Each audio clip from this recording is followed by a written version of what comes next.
51% dos empresários brasileiros acham o pilar social do ESG o mais difícil de ser trabalhado, conforme pesquisa da BNP Paribas. E isso mesmo estando em um dos países mais desiguais do mundo.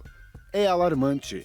No ranking mundial de solidariedade, até 2019, o Brasil ocupava a posição 122. Em 2020, com a pandemia e o drama da gestão pública, saltou para o 18º lugar. Mas já está despencando, trazendo à tona o maior problema enfrentado pelas ONGs: doações demais em um período e quase nada em outros. O ideal seria uma filantropia estratégica, uma relação ganha-ganha entre empresas, entidades e sociedade. O ESG pode ajudar nisso. Vamos saber como com a Maria Isabel Toro, gerente de investimento social da Raia Drogasil. Caridade é muito bom, acho que a gente precisa ser caridoso, mas a caridade ela não transforma a realidade, né? A filantropia estratégica que tenha mensuração de impacto, que seja construída coletivamente com as organizações sociais, com alinhamento de políticas públicas, ela pode sim trazer resultados transformadores para a sociedade. Carla Nóbrega, gerente de mobilização de recursos do Instituto Jô Clemente. E a transparência, que é o que vem da governança, né? Tanto parte da ONG com a prestação de contas, né? Como parte da empresa, do que ela está doando efetivamente, apoiando. E tem muitos apoios que vão além também do recurso financeiro, até o voluntariado corporativo também, que é uma grande oportunidade para as empresas, né? O consumidor, ele espera isso, né? Ele espera ver esse resultado e que todas essas relações sejam muito transparentes. Edson Brito, superintendente de marketing e relações institucionais da ACD. Eu acho que a gente precisa ter uma consciência coletiva, a gente precisa de uma agenda positiva. A gente tem muito problema social, o impacto no Brasil é muito grande até pela sua dimensão, mas se não houver uma agenda positiva entre primeiro setor, segundo setor, e convidando a sociedade a participar dessa construção e desse apoio efetivo, eu acho que a gente não evolui. Esse é o momento do Foco ESG.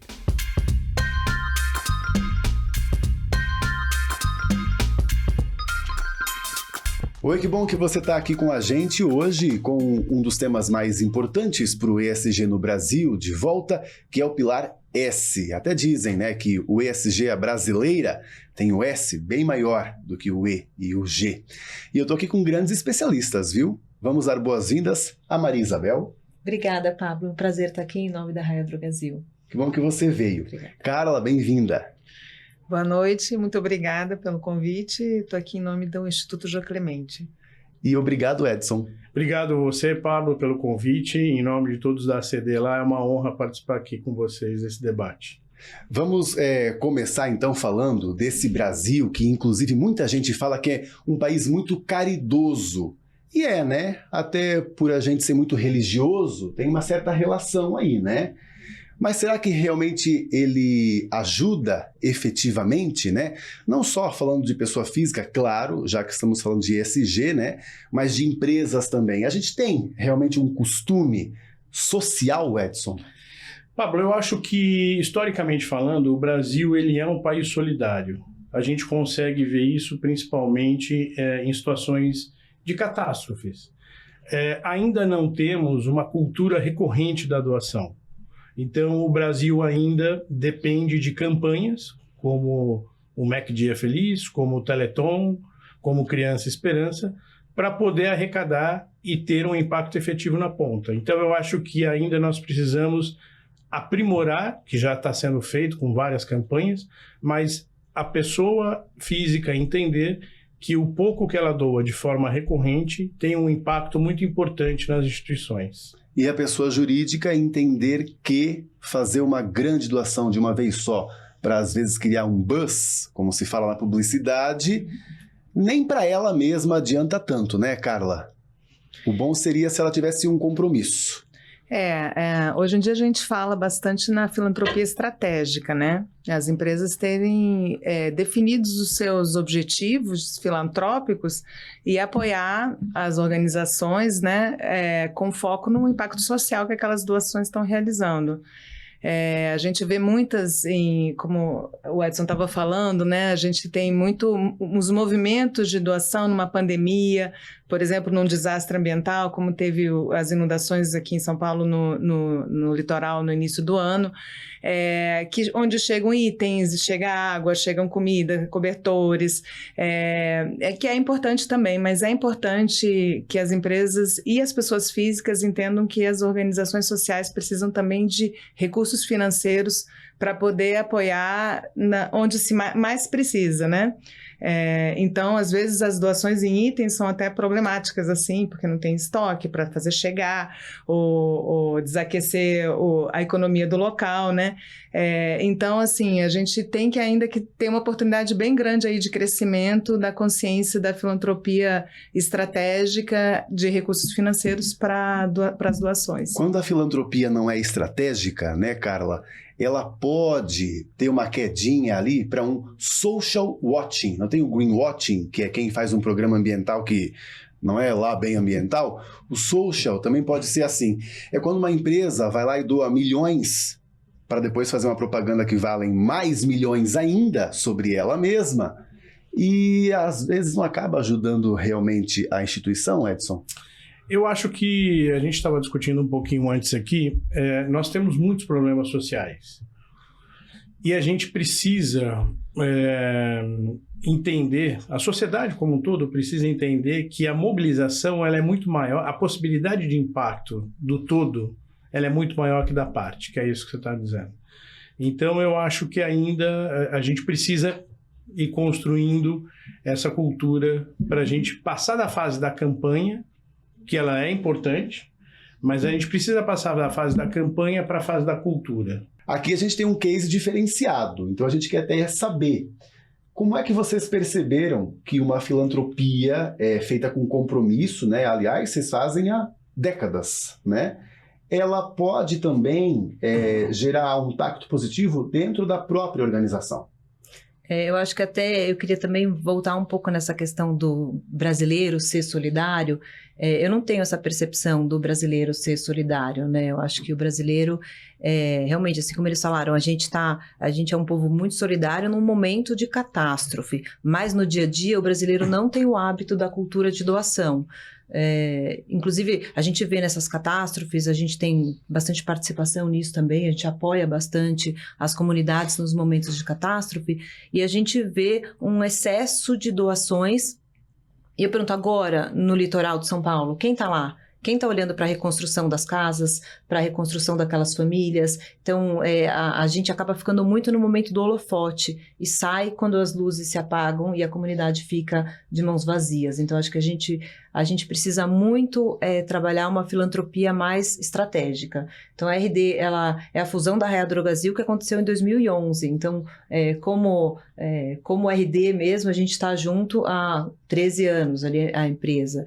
Então, a gente tem olhado para a filantropia, a gente chama de teoria de mudança, né? Que é basicamente uma estratégia de filantropia para atuar. Então, a gente tem que ver se tem impacto, se tem relevância para a comunidade, se tem relevância para as políticas públicas. Então, a filantropia, ela nasceu da caridade, né? Ela nasceu dos grupos religiosos, ela nasceu no intuito de ajudar as pessoas com até um ganho de religiosidade mesmo daquelas pessoas, né, que estão envolvidas na caridade. Caridade é muito bom, acho que a gente precisa ser caridoso, mas a caridade, ela não transforma a realidade, né? A filantropia estratégica, que tenha mensuração de impacto, que seja construída coletivamente com as organizações sociais, com alinhamento de políticas públicas, ela pode sim trazer resultados transformadores para a sociedade. A visão de vocês, né, até estratégica disso, o fato de apoiar instituições, como é que vocês veem isso até na comunicação mesmo, para a própria organização, para os clientes, né, que vocês lidam? A gente tem uma estratégia de sustentabilidade que está pública, tá no nosso site, tem relatórios de sustentabilidade, na qual a gente colocou 35 compromissos de sustentabilidade até 2030. Então, esses 35 compromissos, eles estão divididos em 3 pilares, que é de pessoas mais saudáveis, negócios mais saudáveis e o planeta mais saudável. Então, a gente divide esses pilares, quando a gente está falando de pessoas mais saudáveis, por exemplo, a gente olha para comunidade, a gente olha para funcionários e olha também para clientes. Então, quais são as estratégias de cada pilar para a gente alcançar esses resultados? Vocês fazem isso de maneira muito casada, né? Com o cliente mesmo se envolvendo com vocês para a filantropia. Como fazer isso de forma positiva para que ele não se sinta, inclusive, usado?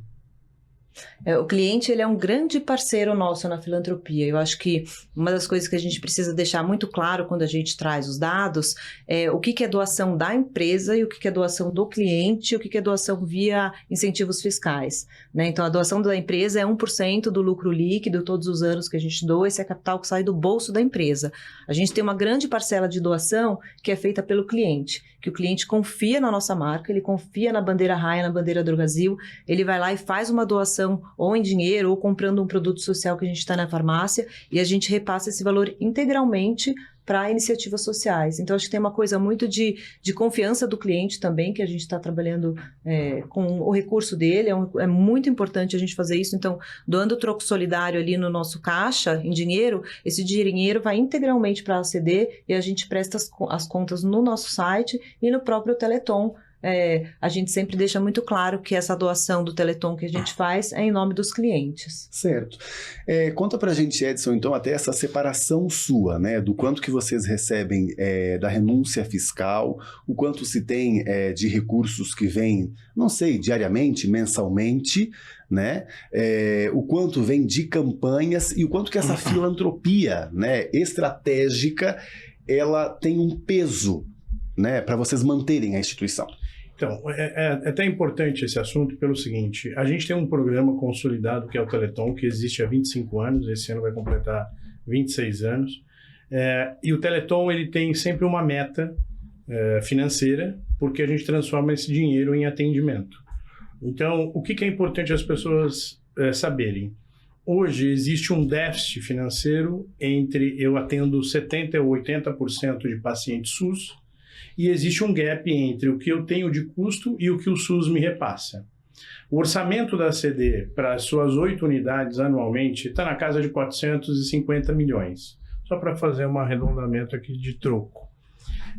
A gente tem as receitas estimadas em 350 milhões. Só que dessa parte desses 350 milhões, ele vem de um atendimento que eu tenho específico de um hospital aqui em São Paulo. As demais unidades, inclusive a de São Paulo também, que só atende SUS, a gente é deficitário. Então, eu tenho uma necessidade de captação de 100 milhões. Então, o Teleton, ele normalmente capta 30 milhões. Então, ele não consegue cobrir 100% do meu gap financeiro.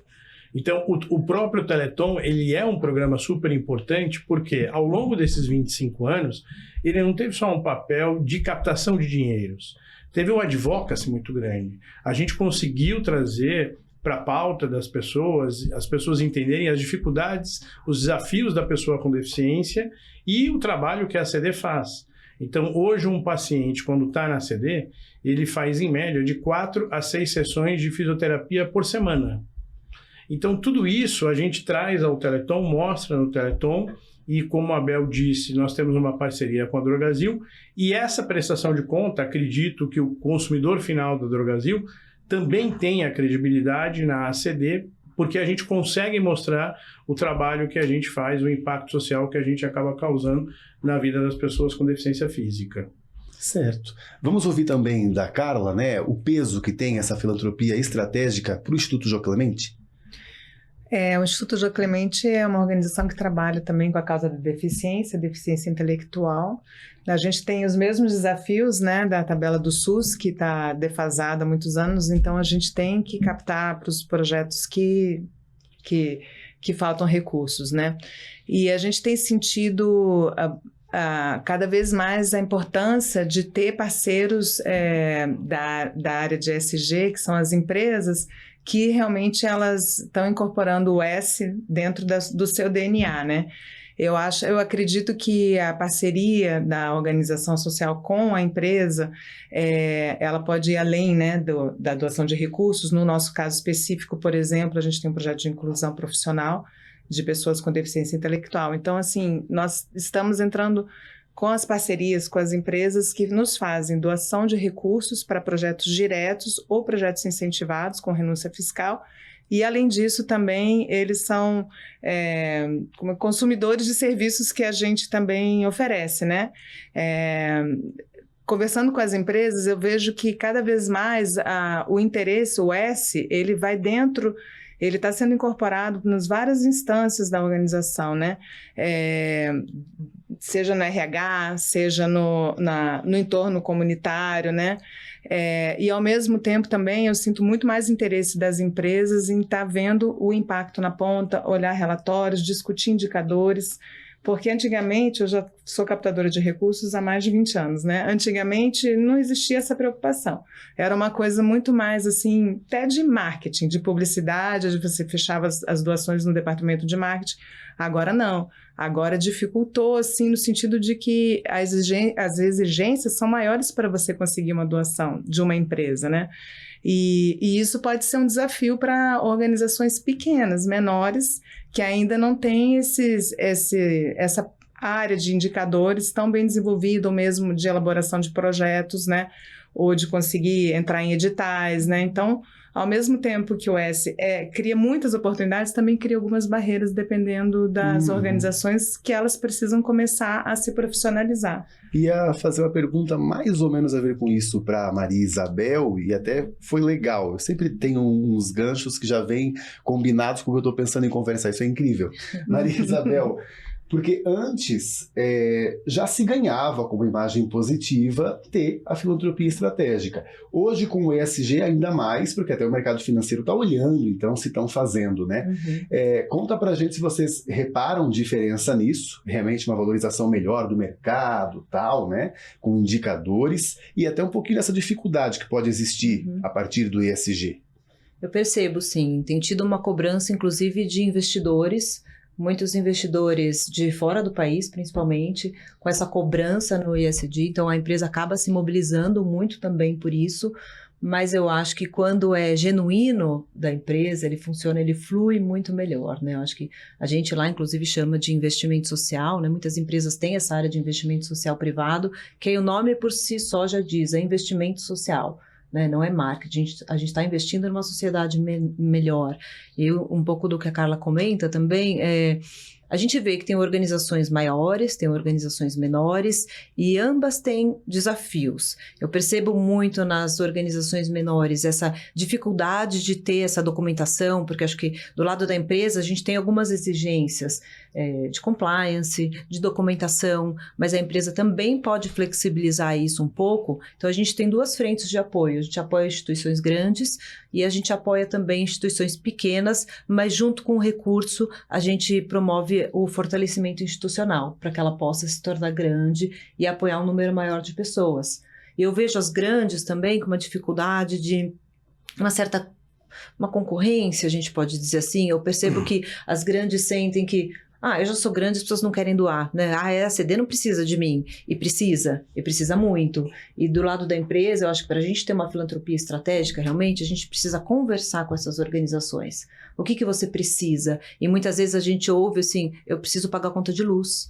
E muitas empresas falam, não, eu só quero comprar uma máquina maravilhosa para pôr o meu nome ali, uma sala, e às vezes ele precisa pagar o fisioterapeuta, não adianta ter a máquina e não ter quem opere. Então, eu acho que a filantropia, ela precisa também conversar com os públicos, né? As organizações sociais, a comunidade, investidores, acionistas. Acho que a gente consegue chegar num acordo muito bom e fazer um bom uso do dinheiro. Né? Posso só pegar um gancho, claro. Pablo, rapidinho? Essa é uma visão um pouco limitada, um pouco míope da sociedade quando você fala em termos de tamanho, porque é exatamente isso que acontece. A gente ouve muito as pessoas falando assim, nossa, mas a ACD captou 30 milhões no Teleton, ela não precisa mais de recurso. E o problema é que quanto mais você está presente em número de atendimentos, maior, no caso de um atendimento filantrópico, maior é teu déficit. E porque isso é aquela dinâmica que a gente acabou de falar. E resgatando um pouco a pergunta anterior que você tinha me feito, hoje 60% dos recursos da instituição, da minha área de captação, ela vem de parcerias B2B2C. O que eu quero dizer? Hoje o consumidor da Drogasil está dentro dessa estatística dos 60% que consegue provocar impacto real no meu atendimento lá para as pessoas com deficiência física. Então, 60%. Então, a empresa hoje, é óbvio que tem aquilo que a Bel estava falando, é óbvio que é importante o apoio dela, mas em termos de investimento financeiro direto, mas o poder de impacto junto dessa coesão com o consumidor final é um casamento perfeito. Porque você consegue mostrar o impacto que você está causando e você consegue, através de uma parceria com o IJC, com a ACD, com tantas ONGs sérias que tem no Brasil, mostrar para o seu consumidor final que ele também está colaborando dessa forma. Porque dos 100 milhões que eu falei para você no começo, 60% vem desse modelo de parcerias com empresas, mas que quem está apoiando é o consumidor final. Certo. E acredito até que por conta disso, por ter esse consumidor final de olho, né, participando da situação, ele gostaria que tanto a empresa envolvida na filantropia estratégica quanto a entidade tenham posicionamentos muito positivos. Né, Carla? Essa virou uma relação ganha-ganha ainda mais importante com o ESG, né? Porque eu acho que um está olhando o outro para ver se realmente a postura é positiva para ser meu parceiro, né? E a transparência, que é o que vem da governança, né? Tanto parte da ONG com a prestação de contas, né? Como parte da empresa, do que ela está doando efetivamente, apoiando, e tem muitos apoios que vão além também do recurso financeiro, até o voluntariado corporativo também, que é uma grande oportunidade para as empresas, né? O consumidor, ele espera isso, né? Ele espera ver esse resultado e que todas essas relações sejam muito transparentes. Né? E quando a gente está falando de doar o dinheiro do cliente, a preocupação é maior ainda, porque é diferente de doar o recurso próprio, não que não tenha essa preocupação, mas o recurso próprio eu posso ousar um pouco mais, posso testar, eu posso inovar, a gente tem essa margem, porque assim, também para você trazer inovação, a inovação ela vem com tentativas, né? Então a gente vai tentando caminhos. Com o recurso do cliente, esse recurso tem que ser extremamente bem investido em algo mais que dá resultado. Né, mesmo? Tem que ser mais conservador. E dessa relação, né, inclusive, vocês acreditam que as empresas hoje, essas que estão procurando parcerias ESG, elas estão mais atentas quando conversam com vocês? Sim, elas estão mais atentas e elas pedem para a gente coisas até que não estão dentro do nosso script, né? Do nosso portfólio de serviços, até né? Então, né? Até algo então, novo, às exatamente. Fazem solicitações e nos provocam, né? A pensar em projetos diferentes. Então, é bastante desafiador e ao mesmo tempo bastante inspirador, né? Sim, né? Será que a gente pode começar a ter concorrência de entidade a ser atendida por uma empresa? Não acho que toda doação que vir é boa, não vão precisar concorrer, né? Escolher uma outra. Eu acho que não. Eu acho que cada uma tem um papel importante na sociedade. No nosso caso aqui, eu trabalho com deficiência física, aquela com intelectual, existe a DERDIC que trabalha com auditivo. Então, cada um tem a sua representatividade, a sua importância, o que é mais relevante, do ponto de vista clínico. Porque quando a gente discute um tema como inclusão, empregabilidade da pessoa com deficiência física, a gente não está discutindo só a empregabilidade, eu estou discutindo como ele tem condições clínicas de se locomover. Ele tem uma cadeira de roda, ele tem uma prótese ou uma órtese que ele precisa para essa locomoção. Então, nunca vai ser uma discussão unilateral. Você sempre vai precisar ter essa múltipla visão e eu acho que as empresas estão olhando para isso também, de como, tenho certeza que a Drogasil, assim como meus outros parceiros, olham para a ACD e falam como a ACD está ajudando do ponto de vista clínico desse paciente, para que ele tenha empregabilidade, que ele tenha inclusão, que ele tenha acesso. Ô Pablo, eu percebo um pouco de concorrência entre as organizações sociais, até do lado do investidor, mas eu acho que é uma concorrência natural e não é nem culpa das organizações sociais. A questão é que tem menos recurso e mais necessidade. Então, uma vez que tem pouco recurso, elas estão ali. E para a gente, como investidor, é é difícil muitas vezes a gente escolher aonde que a gente vai alocar o nosso recurso. Então, por isso que é importante você ter uma estratégia bem definida, porque a gente vai olhar, nossa estratégia é atender a população em situação de vulnerabilidade social. Então, o primeiro ponto, está dentro daquilo, das linhas estratégicas que a gente pensou, vai ter um impacto, vai transformar a vida. Então, aí cada um vai olhar um pouco da sua estratégia para poder ajudar a tomar a decisão e não ficar uma decisão ou da minha cabeça, ou das influências. Então, tem uma coisa um pouco mais transparente também. Eu acho até que você pode contar um pouco para a gente de parâmetros que se veem nessas organizações, para que elas sejam escolhidas para essas parcerias.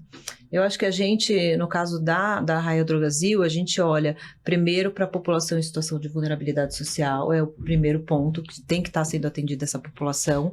A gente tem uma estratégia de promover a saúde integral dessas pessoas, e dentro dessa estratégia de promover a saúde integral, a gente tem 4 pilares. Pilar de saúde física e mental, o outro pilar é saúde física e mental conectado à diversidade, inclusão e geração de renda, um pilar de saúde ambiental e um outro pilar que a gente chama de saúde integral das comunidades, que são crises humanitárias e situações de emergência. Então a gente tem ali um desenho bem definido de quem seriam os nossos públicos. Perdão, já se olha então, por exemplo, se dentro de uma organização, estou falando de maneira hipotética, tá, Carla?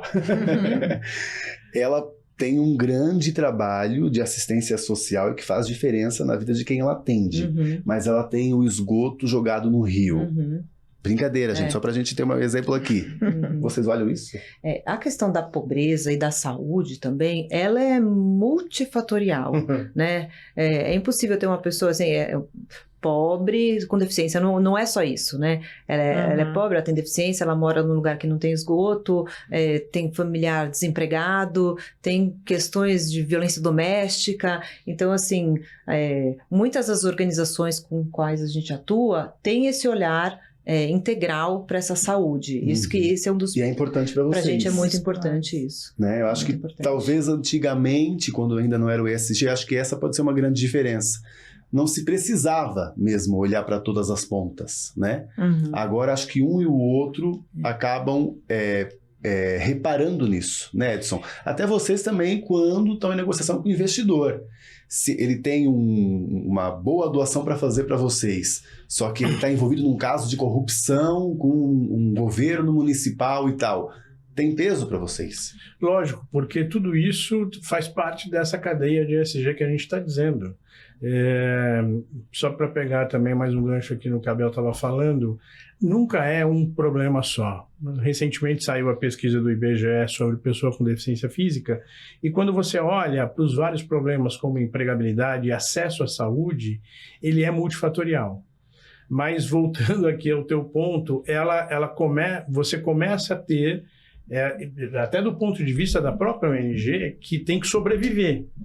Quando você fala de instituições de vários portes, se não tiver o dinheiro para pagar a conta de luz naquele mês, ela vai fechar. E você vai deixar uma comunidade que seja de X atendimentos, poucos ou muitos, mas você vai deixar ela à mercê. Então, o que acontece? Essa integração entre o olhar da empresa com o olhar da ONG começa a se aprimorar, ainda, obviamente, há muito que evoluir, mas você começa a ter um nível de discussão diferente e essa conexão para que tenha esse olhar dos dois lados. A Carla já comentou com a gente que, até por conta do ESG, tem novos parâmetros que às vezes até podem gerar desafios ali, né, Carla? Para se conseguir uma doação, por exemplo. Mas qual a sua expectativa sobre esse amadurecimento do ESG no Brasil e a questão que a gente está falando? Eu acho que o amadurecimento ele está vindo junto com a profissionalização das ONGs, né? Eu tenho visto bastante, né, as empresas pedindo para, quando a gente apresenta um projeto, a gente indicar quais são, por exemplo, os objetivos de desenvolvimento sustentável, né? A quais ODSs o projeto atende, né? Então, isso é, como eu estava falando anteriormente, é uma provocação para as ONGs, né? Quem ainda não pensou sobre isso tem que começar a pensar, né? Então, elas estão sentindo, eu acho que, no geral, é um movimento que veio eu acredito, né, veio para ficar, né, e está realmente colocando as parcerias e a captação de recursos e a filantropia em outro patamar, em outro nível, né? Quando a gente começa a falar, né, que por exemplo, uma empresa vai apoiar um projeto cultural, que seja um evento, por exemplo, está preocupado com os resíduos do evento, né? Você vê que a gente está amadurecendo, né? O olhar que a gente está dando para os projetos que estão sendo desenvolvidos, né? Então, eu acredito que existe essa fase ainda, né, de adaptação, mas eu acredito que é um amadurecimento coletivo, tanto por parte das empresas como das organizações sociais. Certo. Para a gente fechar, Edson, a tua expectativa, hein, sobre o nosso programa, o tema que rege nosso programa e vocês. Olha, eu acho, eu até escrevi aqui porque eu acho que esse é um tema muito importante e na minha visão, eu acho que a gente precisa ter uma consciência coletiva dos problemas e ter os papéis e responsabilidades definidos. A gente precisa de uma agenda positiva. A gente tem muito problema social, o impacto no Brasil é muito grande, até pela sua dimensão, mas se não houver uma agenda positiva entre primeiro setor, segundo setor, e convidando a sociedade a participar dessa construção e desse apoio efetivo, eu acho que a gente não evolui. Eu sinto até na ponta que essa conexão é preciso, mas é preciso também com o governo, porque a gente, no nosso caso, atende saúde. E a gente precisa dessa interlocução. Então, não adianta eu querer uma transformação junto com uma empresa, mas se meu outro interlocutor não sentar na mesa e negociar com a gente. Sim. Mas quem sabe, né, essa pressão do próprio mercado financeiro, eu acredito também, aliás, de que os governos também vão começar a ser cobrados, porque eles também são fechadores de negócios. Né? Tua expectativa, por favor, Marisa. Bem, eu acho que assim, expectativa também, e até uma mensagem, sabe? Doem. Pessoas físicas doem, empresas doem, acho que para a filantropia estratégica também olhem para políticas públicas, pensem em projetos que estejam alinhados e que incidam em políticas públicas, porque só assim a gente também vai conseguir dar escala, né, para essas inovações e para esses projetos estratégicos. E que não seja pontual, que seja com um compromisso realmente que você acredita e tenha continuidade. Essa é a grande mensagem nossa, certo? Captei? Exatamente. Muito obrigado, então, por terem vindo, Edson. Obrigado a você, Pablo. Obrigado, Carla. Obrigada a você. Obrigado, Maria Isabel, pelo teu conhecimento compartilhado aqui com a gente. Obrigada, Pablo. Obrigado também você pela sua companhia e saiba que, para não perder nenhum Foco ESG, lá no YouTube, no canal do SBT News, clique no sininho. Assim você vai ser sempre avisado sobre nossas novas atualizações. E também siga a gente nas redes sociais. A gente se vê aqui no SBT.